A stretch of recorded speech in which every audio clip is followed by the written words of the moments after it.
What's up, Dance Universe? This is Coach LA, one of the star choreographers sa Stars on the Floor. Stars on the Floor! Ang napunta sa aking pair ay sina Glyza and JM, and they're doing Krump and Aswang. Okay? Struggles? I think wala.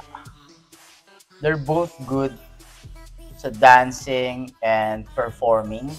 So, alam mo yon, yung idea ko and yung storytelling na gusto kong ihatid para sa pyesa is binabato ko lang sa kanila and then they're doing it very, very good actually. So, ang storytelling kasi is hindi ko siya ginawang literal na aswang. Kumbaga, it's your inner demon or your inner aswang, kumbaga.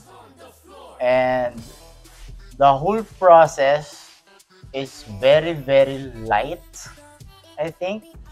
Kasi pares din silang competitive and they want to learn. Ayun ang kagandaan sa dancers. If they want to learn, talagang mabilis ang process. Yeah. Best part of the piece is how they portray the characters na from simple working and then may papasok na yung anxiety mo. Ang galing Ang galing ng dalawa. Like, wala akong masabi. As in. So, gets nyo na kung ano yung mapapanood nyo.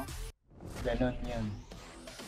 Krump na may twist na aswang. Again, this is Coach LA, one of the star choreographers dito sa Stars on the Floor. Stars on the Floor!